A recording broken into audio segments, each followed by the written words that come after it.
I'll start. Hi, welcome to the next perfect step, where all possibilities lie in conversation. I'm your co host, Laurie Mullen. I'm your co-host, Laurie Tremblay, and today we have two special announcements.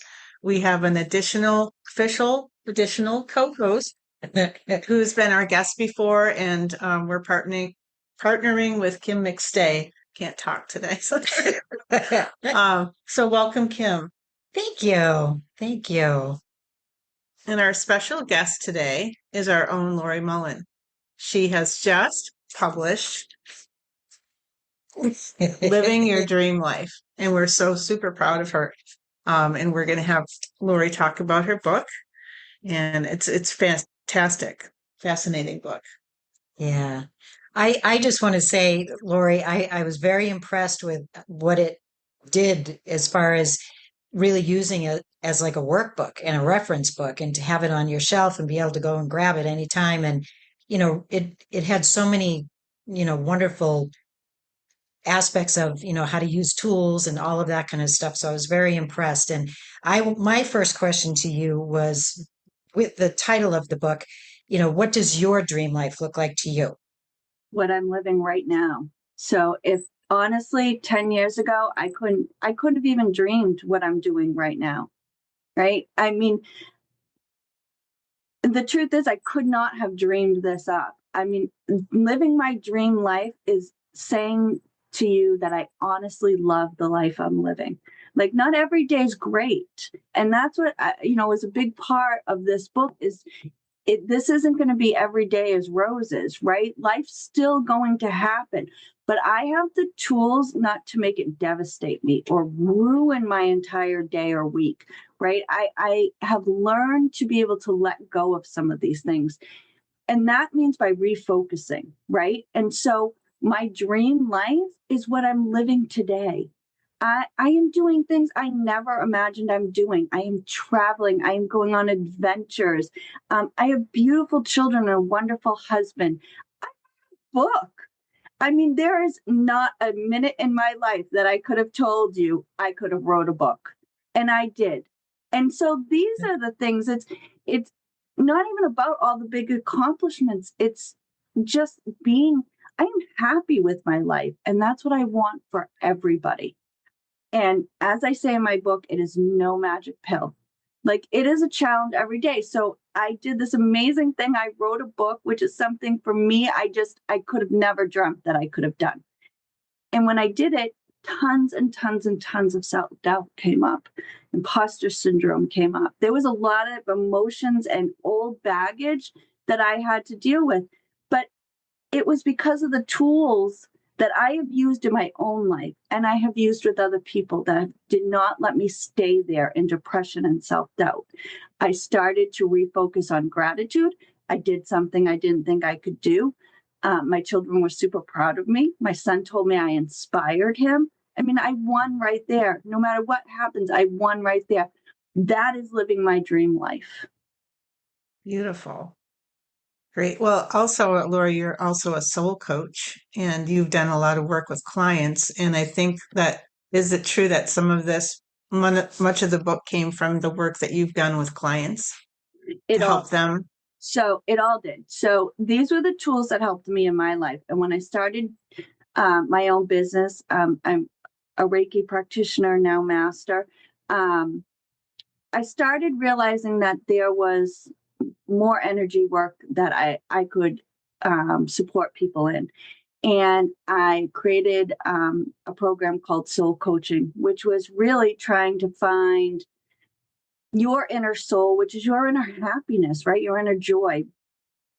And these were the tools and the steps that I used to help people in that program. Um, and it's laying a foundation, right? It's all inner work. And you need to start somewhere. And most of us don't even know how to do that inner work. And inner work doesn't mean disappearing from the world. You still have to interact with people. So it's how to do inner work and then use it in your everyday life. Yeah, that's great. You, in one of the chapters, you talked about self-regulation. And I'm just curious, like what types of tools do you wrote a lot of tools in there, but what tools do you find most beneficial for you to help you self-regulate? Yeah. I mean, they're all good, right? We need them all at different times. So, like I just said, I had self-doubt, so I would go back to breaking up with my self-limiting beliefs, which I think is really huge for everybody. But I think for me, my personal own is meditation. When I get overly stressed and overwhelmed, I really need to sit in quiet. But that's for me. There's tools for everybody, but for me, I really have to start back my meditation practice, becoming still, quieting the mind, even if it's for 5 minutes or for a half an hour. I just do whatever I can do. Um, I mean, even if it means walking into a public bathroom and getting away from everybody for 5 minutes and taking a couple deep breaths, that's what you have to do. And for me, that's really important for me when I start getting overwhelmed or when those self-limiting beliefs get too loud in my head. I need to just quiet everything and come back to me, block the whole world out and just reconnect with me. And so for me, that's one of my biggest tools to help reset. That's great. Thank you. It is. And you had a chapter that I enjoyed about forgiveness. And I like that you said you write a letter to your past self, offering compassion and understanding for choices that you made. Um, and then stepping into others' shoes and asking, well, what might have led them to behave this way. So those were good tools for forgiveness. What have you found as far as the tools for forgiveness? Yeah, so forgiveness is a big subject, right? I mean, we've all had things happen to us that we even still carry for a long time. And again, as I said in the book, forgiveness is really not about the other person. It's about releasing yourself from the heaviness and from the damage that you're doing to your own heart, right? But it's a path of self-discovery too. Um, you forgive yourself. There's always a part of even forgiving the other person. Like when you have an argument with somebody, it's not so much that you did something wrong, but sometimes you feel guilt on even being in that situation or anything like that. And I'm not going to go to the extremes. Like there's a lot of things that I know, tragedies of assault or stuff like that, that's really hard to forgive. But in this book, it's talking about baby steps, And so when you could start with self-forgiveness and work your way through tools, again, this whole book is about discovery, right? So it's discovering your feelings and what needs to be forgiven. So what feels heavy, right? And to be really gentle with yourself. It's not, none of this, I say it 100 times in this book, it's not a magic pill. This stuff doesn't happen overnight. You have to constantly keep practicing forgiveness. But it's hugely important. And there's many layers to forgiveness, and you can't do them all at once. Like none of this book, to read through this book, you can't just U-haul it and do all of it all at once. That's overwhelming and you end up quitting. I did. I always did. So if you break it down, so go to, if you're feeling like you need self forgiveness or you need to forgive somebody else, you read through all the tools, but then you go back to that and you take the baby steps with each separate one. You can't U-haul everything. Every success is in a baby step. You take one step in forgiveness, you start with yourself, which may just be a letter or a meditation with yourself. You may sit with yourself and talk to yourself about it. And you may come to these aha moments when you're just sitting in meditation with yourself that you never saw the aspect of it before, right? I will never forget one time I was having an argument with a family member and I was really upset. And I was in the car driving and I just started having this conversation out loud like I was having with them. And I was really angry. And then all of a sudden, I'm also in this meditation responding for them too. Like I know what they're going to say. But in that conversation that I had with myself, which was relative of my family member, there became this incredible aha moment.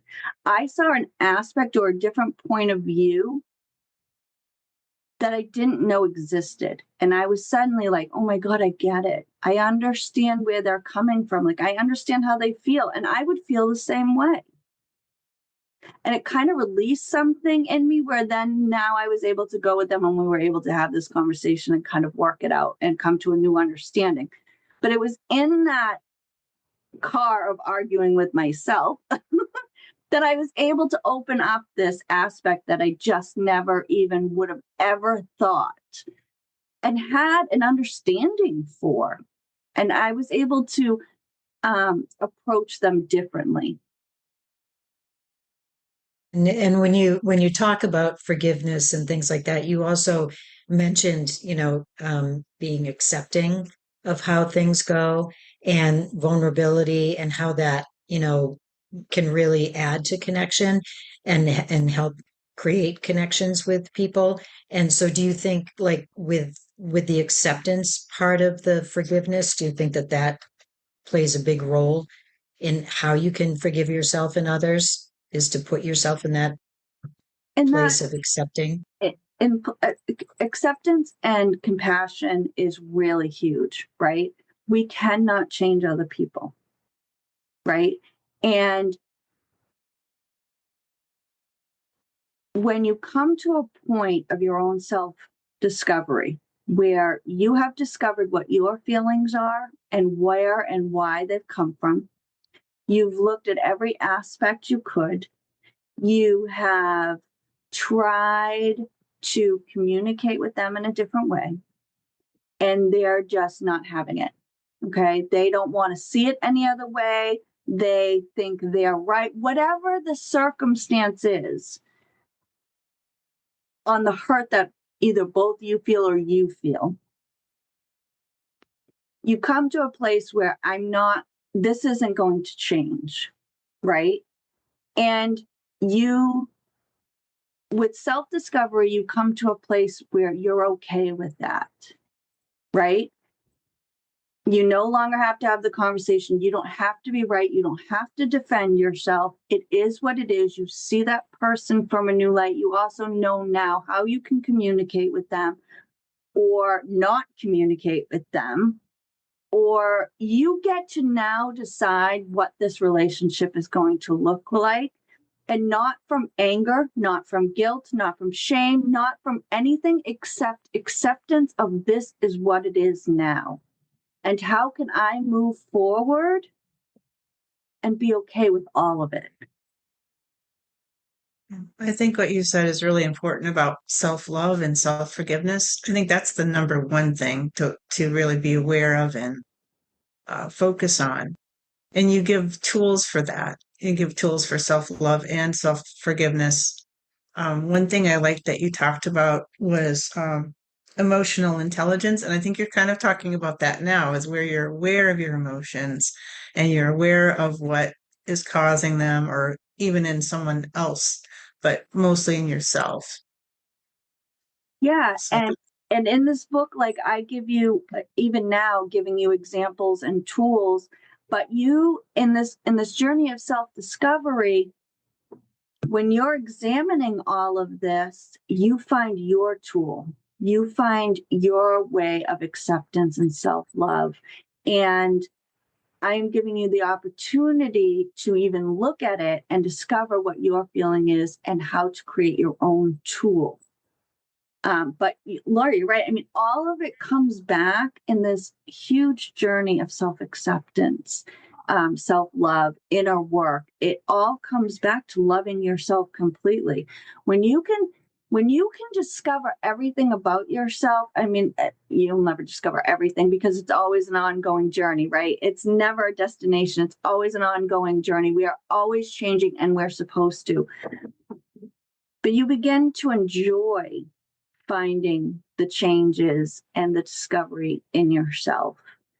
And when you can truly do that work, you stand in a place where the world happens around you, but it's not off kiltering. You know yourself. You're strong, you're grounded, you're steady, right? There may be things you have to relook at. There's still, somebody says something that throws you off, but you know who you are. You know where you stand, and suddenly you're not doubting yourself. Like, am I a good person? No, I know I'm a good person. And if they took what I said this way, I'm sorry for that, but that's not who I am. Like, suddenly you don't question yourself. You may question the conversation. Could I have approached this conversation differently? How next time or moving forward would I approach this differently?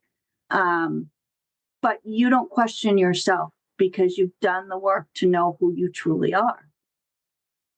Right. Yeah. I love that. I think that's really super important to kind of see it that way. And I love how you brought up, and you brought it up in the book, about it being an ongoing journey and it's not a destination. I think that's so important for people to understand that it doesn't just, happen overnight, that, you've got to really kind of work on those types of things, along the way, and you're going to run into all kinds of trouble. But what I love about this book is that there's a lot of tools in it for people to use, and so many choices. And one of my favorite things about it that I read was well, there were two of them. One was about gratitude and one was about celebration. And I love that, as far as like manifestation, that you put in there that if you can celebrate, like really think about celebrating the goals even before you accomplish them, like plan a celebration for those goals. I love that. I thought that was really a creative way of looking at it. And the other one that I really loved was your gratitude, which, I've always written lists of what I'm grateful for, but I liked your twist on it when you talked about how does that feel, and the example that you used with dinner with your family, and so that the gratitude becomes more meaningful. And if you would like to speak to us on that, those are really important for So me. I love to talk about all of this. So you may have to rope me back in and remind me what exactly I'm talking about. I'm going to start with gratitude. So it was one of the first tools and lessons that I learned, and I did it with every single one of my clients. Was just the very first exercise I give everyone is to write down 3 to 5 things you are grateful for every day. And then in a couple weeks, we write down 3 to 5 things we're grateful for ourselves, right? So you start off with, I'm grateful for the food I ate today. And then eventually you're like, I'm grateful that I held the door for somebody, or I'm grateful that I was able to accomplish something today, So, I mean, that's something in the book. Like, sometimes you think it's repeating, but it's in levels, right? And to look at something differently. But I've also realized, which again will be at a level. So I started off with the 3 to 5 things that I'm grateful for. I'm grateful about myself. And now I know that when the voices in my head get too loud and I'm upset about something, and okay, I have looked at it from every angle and I'm ready to let this all go.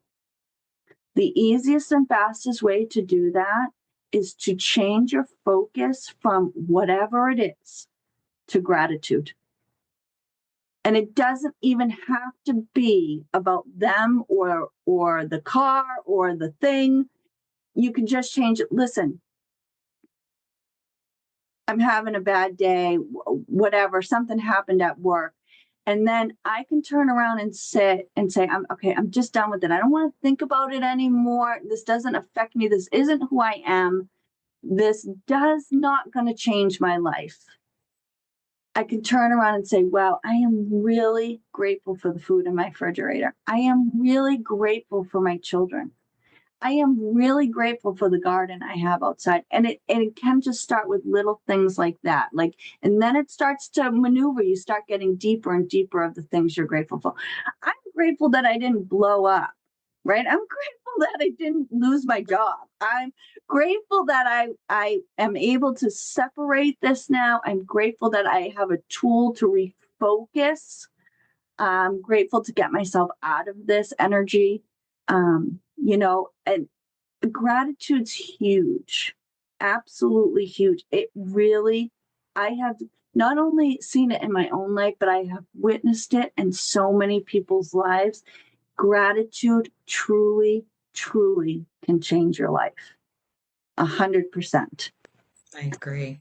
And we're not taught to celebrate our wins, really big or small, right? If you celebrate even the big wins, sometimes, they've taught you that you're being selfish or you're posturing, right? You're peacocking, whatever they want to say, right? And really, we really do need to celebrate our wins. We're always looking at what could we have done better, or what did we not do? What did we not accomplish? Or this is just one step. I haven't reached my goal yet. Yeah, but you made one step. You made one step towards the goal. You did something you have never done or did in a different way. And that's worth celebrating, right? So maybe you celebrate the little baby steps, and then when you've reached your goal, then really plan something to celebrate. It's okay to do that, right? We need to pat ourselves on the back. We have to be our biggest cheerleader. Mhm. That's a big thing. Happiness is not outside yourself. Somebody else can't make you happy. They can add to your happiness, but they can't make you happy. Right? And the same thing with support and everything else around you. People can support you, but you need to support you. You can't depend on success or failure by other people supporting you. Success or failure is determined by you. Right? And lastly, I just really want to quickly state something you said. I didn't write this book because I'm a pro. I didn't write this book because I don't have to use every tool in this book. Still today, I have to use the tools in this book. It is a journey on different levels. I am going to tell you, the more you use the tools, it's difficult at first because you're not used to using these tools. You don't know how much they can change your life, right? To have tools in your life, not just my tools, but tools can change your life for the better. So it's hard at first because it's like a broken record. That voice keeps coming back and you have to keep using the tool and using the tool. Well, so do I. It just becomes easier. I don't have to use them as often. I don't have to use them as long. I see things quicker for what they are. Oh, those are old self-limiting beliefs, and I don't believe those anymore. I know who I am. If no one likes my book, okay. I did We something do. I We never do. did, and I am proud of myself. I truly believe, because I have seen it for myself, and I have seen it when other people have used it, when my clients have used it, that it truly can improve your life. So to know that, again, I didn't write it because I'm a pro. I wrote it because I'm still using it. And I know that it can help. And I hope that it finds the people who it can help. But I don't think we ever we've ever mastered it. We never know it all. It never is not valuable anymore.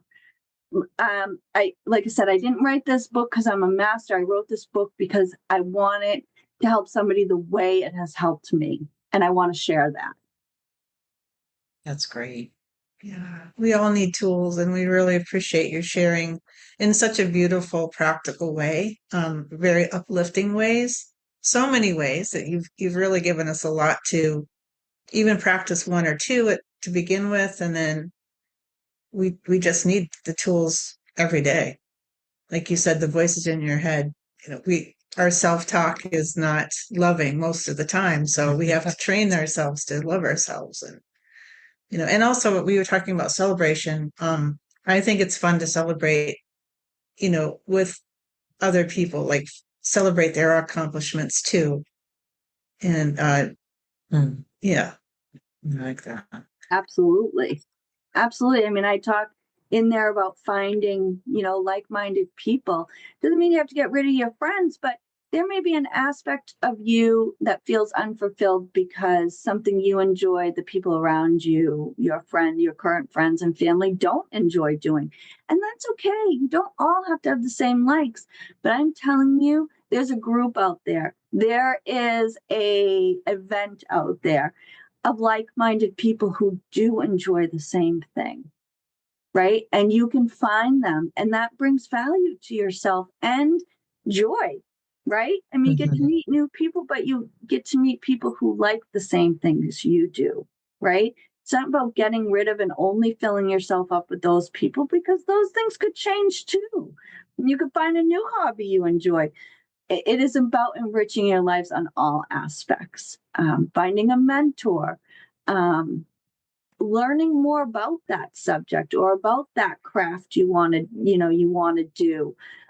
It can be fun and just learning, even if you want to play the guitar. Well, you may never be in a band if that's not what you want to do, but it could just be the joy of learning from somebody or getting to talk about it with somebody or anything like that. And I think that it helps celebrate too when you're with like-minded people for that, and they can appreciate what you've done, right? I mean, your friends and family who love you can all say, yeah, great, we're proud of you, but really not to the level that somebody who's painting the same picture or playing the guitar can really be like, yes, you did it, right? Like, Right. that's value too. It doesn't lessen anything else. It doesn't lessen the other people supporting you either.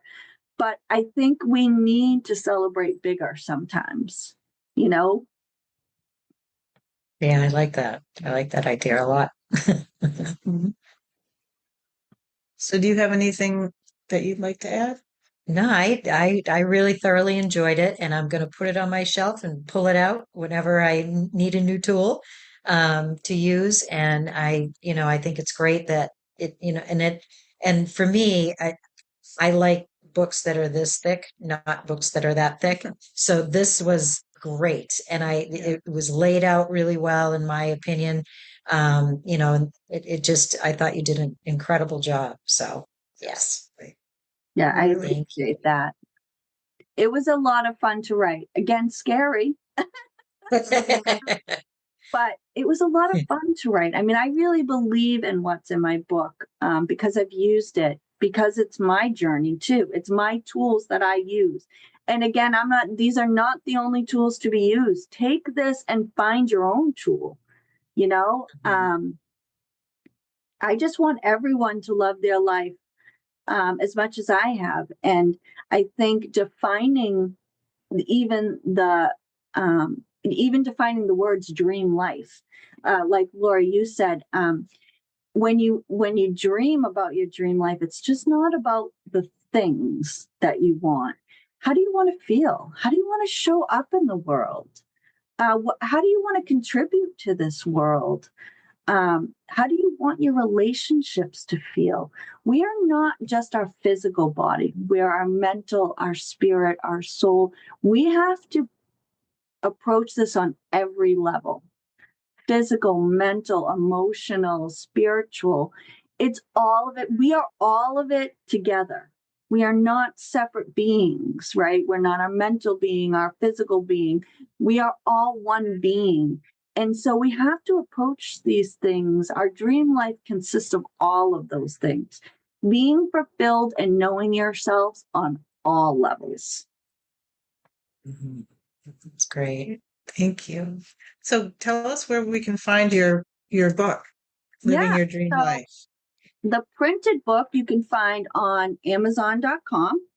The ebook is on Kindle. It is on Barnes and Nobles. It's on Apple Books. There's a few, wherever you can get an ebook, it's on there. There was quite Great. a few websites I didn't even know, but we put them on there. That's great. So you can look for it at those. Also look for, I am in the process right now of recording it, so it will be on tape. So you can find it on Nice. Audible, not right at this moment, but very soon. So I'm looking forward to that. And I will put a description in the link below with the links to where you can find them. Great. And thank you so much. And it's exciting that the three of us are going to be co-hosting the show now, and we're also going to be we're planning workshops together at Kim's Ranch, Raven's Rest Ranch. We have one coming up May 17th as a day workshop. So we'll be giving more information about that. And we're excited to just be doing new things together. Like, it's exciting.